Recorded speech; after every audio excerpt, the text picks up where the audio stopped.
coming out of a game where it got away from you the way that it did here? I mean, I just tip my hat to them. It was just a better team.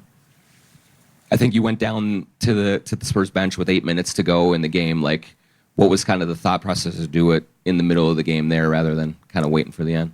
I mean, at that point, you know you ain't going back in, so you're just trying to get them the respect they deserve. So, yeah. With how they handled you guys, like how much work do you guys have to do going forward here to catch up in the Western Conference and to catch up and to contend again? I don't know, man. I think that I don't think that's a question for me. And last year in the West Finals, you said OKC was kind of like on a string defensively. San Antonio looked like they had a lot of that look in this series as well. What do you guys have to do, you as a leader, whatever, in the regular season to make it where you guys can be like that on the defensive end against some of this top competition? We just got to listen to the coaches. Yeah. We had a hard time of, like, processing stuff and going out there and doing it. We try to do stuff on our own. I think that's our problem. Do you feel like the regular season's the time to start building that stuff? Yeah, I feel like you're supposed to build championship habits or playoff habits in the regular season. Yeah, great question. I think so, yeah. Just a follow-up to that, do you not feel like you'd have? Do I feel like what? That you have built the habits during the regular season? No, we didn't build the habits during the regular season, no. You are constantly referred to as an ethical hooper. Like, this is a big thing with you and the Timberwolves. How do you stick to that and play that game when the league is often rewarding more flopping and dirty plays and things like that?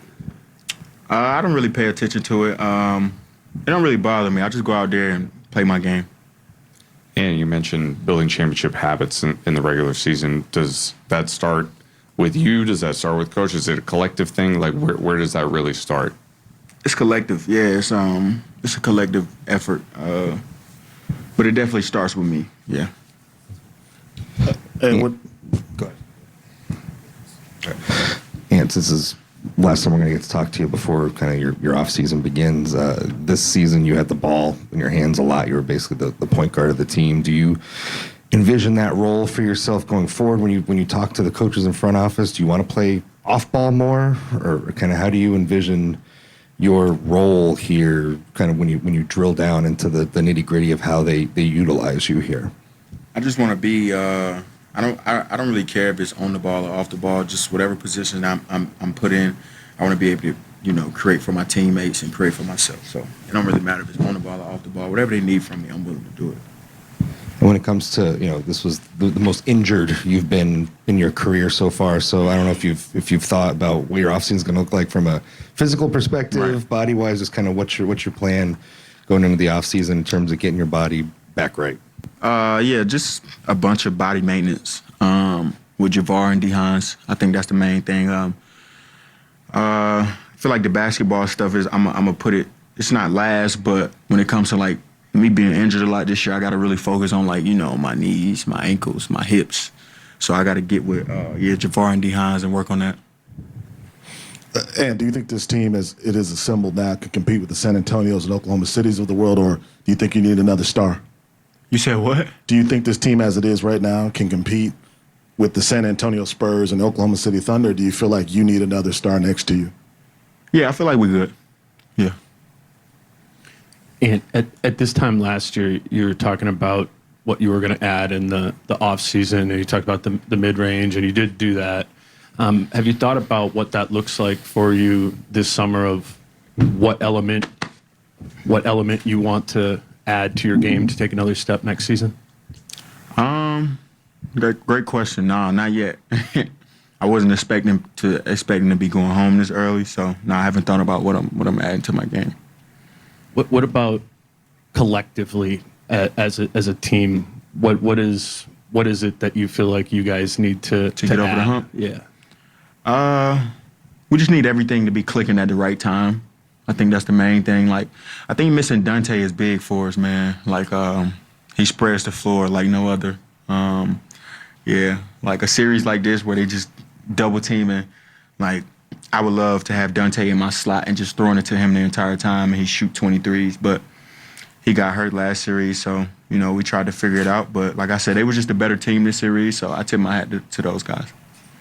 And with your knees, did you have any more spring by the end of the series than you did to start? Did it start to loosen up? Yeah, for sure. Yeah, it got better over the course of the series, but I mean that's really no excuse. Like if I was out there playing, I was 100%. That's how I look at it. So I was good, man. We just came up short. And we obviously didn't see the explosiveness normally from you because of your knees. How hard was it to come back so quickly and then have to compete at such a high level against a excellent Spurs team?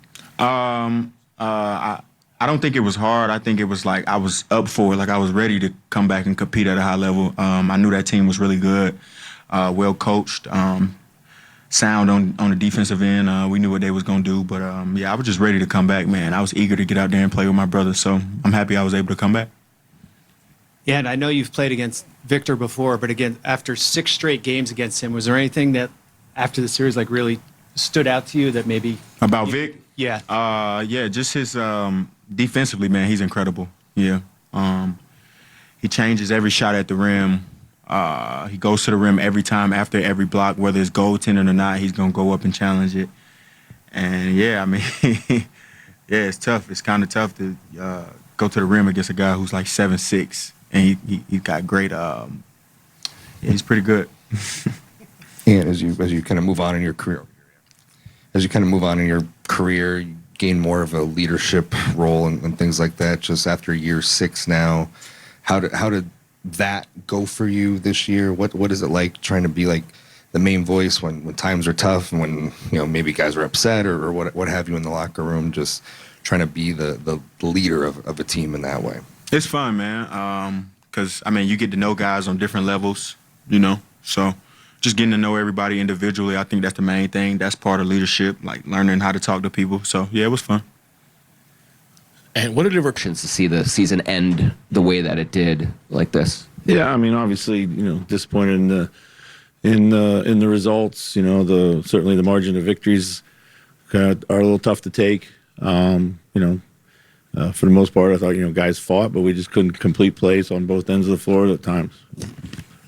What kind of allowed them to get on top of you as quickly as they did? And well, I'll take the blame for the start of the game. We flipped the matchups around, and we tried to do some things there to maybe slow down their start, but it allowed Castle to get hot early. That certainly wasn't the plan, even though that we knew we would be giving up some clean looks to them. But that's on me. So. Was the original idea on the matchup was to put Julius Moore on Wemby for that reason, to get it underneath absolutely. a little bit more? Yeah, for that part of the result was good. He wasn't really an early factor. He'd been getting off the hot starts, so we wanted to try to take those away. But we knew when we would do that, we were going to be giving up some other things. So, but in all of that, we lost a bit of our aggression. I think we needed to probably come out with more aggressive mindset. They played Ant extremely well the entire series, it seems. I mean, even when he was getting buckets, it was a rough road for him. Could you see a way to make that work better as you worked along? Yeah, I mean, they did a good job. I mean, they were really physical. They held him off ball. They chucked him on the ball. With their bigs, particularly Wembanyama, it's not really a pick and roll game. They stayed home on our drive and kick on him in particular. I thought tonight he found something with like downhill momentum drives and staying with it and playing with force. I think that was something that hadn't been there early on in the series as he was kind of working himself back. But I don't know. I mean, Anthony certainly wasn't 100%, and it was a credit to him just to be out there and playing the way that he did. So I've got nothing but great things to say about Ant's performance in this series because he wasn't supposed to even be there until the middle of the series. So. How would you assess Gobert's series and his struggles the last 2 games? Yeah, I think with the Rudy piece around Wemby, it's, a lot of it had to do with just kind of coverage mistakes, like where he needs help. We have to execute certain coverages around that. They move him all over the floor. They treat him like a guard a lot of times. That's, not always easy for Rudy to navigate. So when we weren't helping, he got a little bit exposed. And offensively, wasn't a series where we were going to be able to find him easily, and the pick and roll we just talked about. So, but the gravity when he was down in the dunker along the baseline did open up some opportunities to drive and kick. And when we did that, we didn't really find that rhythm till several games into the series. But once we found it, we didn't make shots. Some points you gotta make those shots. You gotta keep creating them, and you gotta make them. So. But Rudy fought, so it just felt like some guys, not just Rudy, but just as the series went along, the kind of things dried up for him, and tonight was just kind of the pinnacle of that. But Chris, guys have talked throughout the series about game plan mistakes, stuff like that. Is that an example, you think, of why they may have to put a higher emphasis on that stuff during the regular season, so things can become a little more robotic this time of year? Yeah, I think so. I think you're also, when you get to this level, like you're forced to look at your flaws, and some of them are correctable, and some of them are more fatal. And we just have to have a better percentage of making those